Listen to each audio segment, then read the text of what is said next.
The Tomorrow War is a dumb movie. A Frankenstein's monster of a script, awkwardly cobbled together from the decomposing pieces of other, better films, with paper-thin characters, a plot riddled with holes and contrivances, and dialogue so cheesy that it feels like it came from some aborted Michael Bay movie from the early 2000s. By any conventional standard, it's an objectively bad movie that YouTube critics like myself could probably spend hours happily picking apart, and yet it's also surprisingly fucking fun. It's a film that kept me engaged and entertained for the bulk of its runtime, that somehow made me warm to its cast of goofy, cartoonish characters, and left me feeling weirdly upbeat with its charmingly old-fashioned, happily ever after ending. What the fuck is this movie and what's it done to me? As I've come to understand in my time as a movie critic, there's nothing more hilarious and cringe-inducing than a dumb as fuck movie masquerading as something high-minded and serious. And God knows, we've seen enough of them over the past few years. But on the flip side, a film that recognises its own limitations and decides, fuck it, I just don't care, I'm here to have fun. Well, part of me can't help but respect it. And The Tomorrow War falls firmly into the latter category. It's not going to win any Oscars, that's for sure. In fact, it's a pretty mediocre story that's barely saved by a talented cast and some decent action scenes. But in a way, none of that seems to matter. It doesn't need anyone's approval. It's not out to win critical praise or meaningless awards, and it's definitely not out to make the world a better place by lecturing everyone on how evil they are. It's a simple, undemanding, old-fashioned kind of movie that's out to do one thing: entertain its audience. And somehow, through some combination of luck and black magic, it actually works. I don't fucking understand it, but let's take a look at it together and see if we can figure it out. The movie opens in the year 2022 with our main man, Dan Forrester, a former soldier now working as a high school science teacher. He's basically an average family man with an average life, but he desperately wants to be something more, and his frustration is compounded when he fails to land a big job he'd been applying for. He's just sitting down to watch a football game with his family when a fucking wormhole opens in the middle of the pitch and a bunch of futuristic soldiers come pouring through. Before you can say exposition dump, the new arrivals promptly inform the world that they're from 30 years in the future and they need help. A race of alien monsters known as the White Spikes have infested the planet and humanity is getting its ass kicked. Using their remaining resources, they were able to open a wormhole back to before the invasion began, and now they need troops and weapons to help the war efforts. Now, you're probably thinking, isn't this a really bad idea to take tens of thousands of people from the past and send them into a future where they'll almost certainly get killed and removed from the timeline? Won't that kind of fuck up future history and further reduce the world's population in the future? But don't worry, the script is like, nah, it'll be fine. Not a great plan. Anyway, as the war drags on, the world starts running low on soldiers, forcing them to introduce mass conscription. And wouldn't you know it, Dan the man gets called up to fight. Naturally, he's not too keen on this, so he goes to his estranged father James for help in removing the tracking device that he's been fitted with. But then he decides he's still mad at him and tells him to get fucked. I'm sure this won't be relevant later in the story. Anyway, Dan the man gets zapped into the future with a motley bunch of untrained civilians, and it goes pretty much as well as you'd expect. However, Dan manages to complete his first mission and reports back to his new commanding officer, who happens to be a woman in her late 30s with the same surname as him. Whatever could this mean? You might Mary Forrester. I'm Mary Forrester.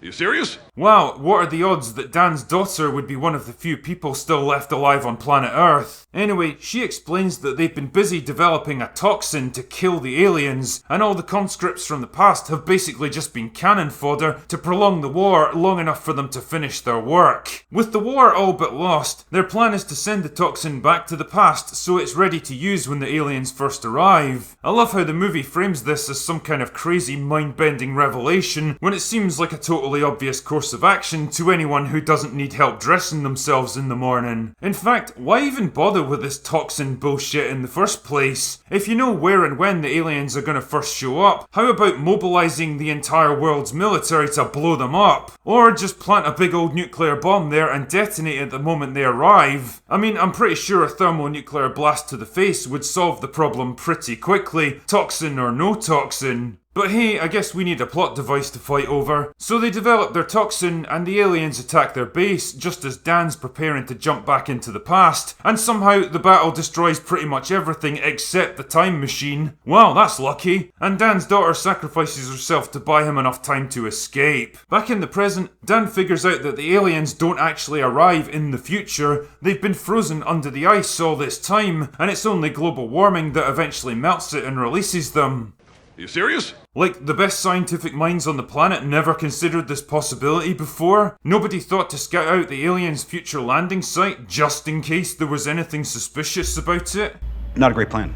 Anyway, because this is a big dumb action flick, the movie culminates in a big dumb action sequence where Dan the man, his dad James, and a ragtag group of friends head to Russia to find the aliens and kill them, preventing the future war from ever happening. And of course, it ends with a final battle against an alien queen that tries to escape the carnage. Then everyone goes home and lives happily ever after. And that's it, that's the plot for the Tomorrow War. I said at the start of this review that this movie is a bit of a dumb Frankenstein's monster that liberally borrows ideas from a bunch of other films, and it's not hard to see the influences here. Everything from Starship Troopers to Aliens to Back to the Future to Edge of Tomorrow is repurposed and recycled to fit the needs of this story. I mean, damn, I know they say if you're gonna steal, steal from the best, but shamelessly ripping off such well-known movies is only going to invite unfavourable comparisons to them. It also leaves Tomorrow War lacking a strong identity of its own, failing to bring anything new or interesting to the table. Time travel, with all its pitfalls and paradoxes, is a pretty difficult thing to work into any story without it becoming more convoluted than a Christopher Nolan movie, but I think Tomorrow War's simplistic writing actually works in its favour here. It never gets bogged down in paradoxes and predestination because it basically chooses to ignore them, and it encourages you to do the same.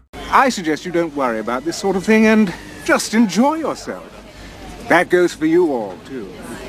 Yes.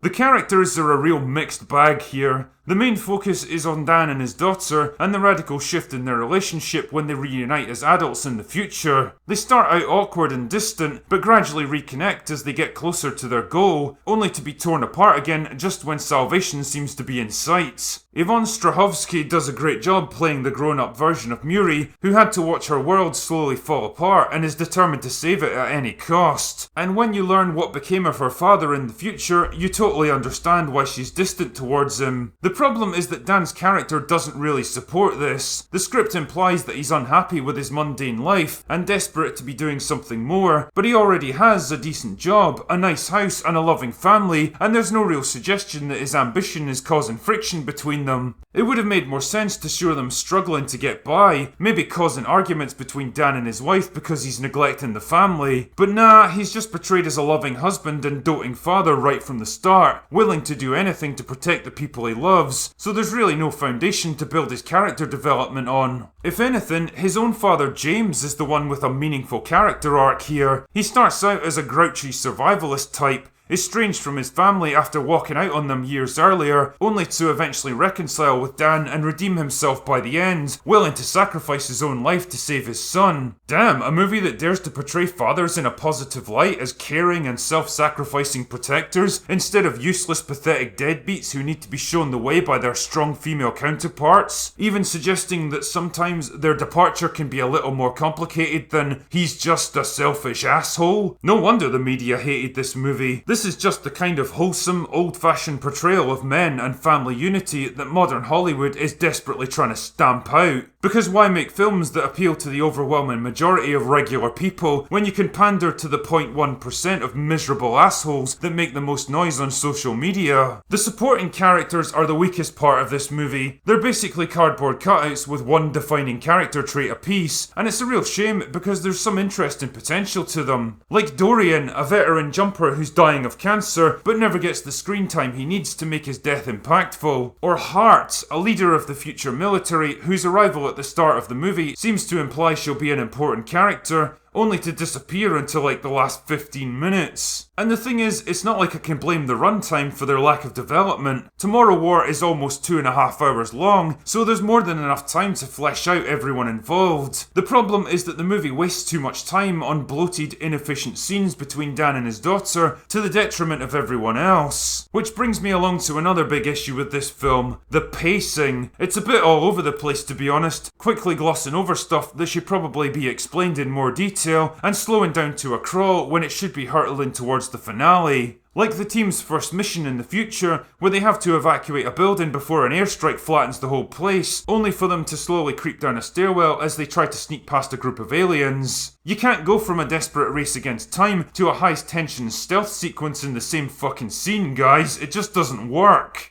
Even worse is the aftermath of Dan's return from the future, which kills the pace and feels like the kind of reflective epilogue that should happen at the end, when everything else has been resolved. As it stands, it feels like a movie with two different endings, like they tried to graft another big action finale onto the one they already had. It's a real shame that the script makes basic errors like these, because I think there was potential to do something special with this movie. The action sequences are decent, the cast is competent, and the right intentions are definitely there, and if they just spent a bit more time ironing out the pacing and writing issues, it could have been something genuinely great. As it stands, it's a mediocre story elevated by a bigger budget and better cast than it probably deserves. Ultimately, The Tomorrow War is a simple, undemanding kind of film that doesn't aspire to be anything more than a fun, action-packed sci-fi adventure. And in that respect, well, it does the job. It doesn't do it in a particularly smart or elegant way, but it does it all the same. And goddamn, I actually came out of it feeling strangely good.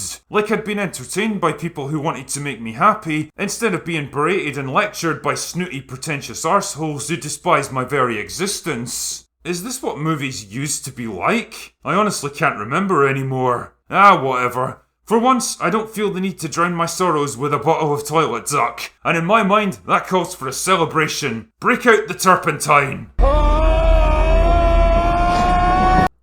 Anyway, that's all I've got for today. Go away now.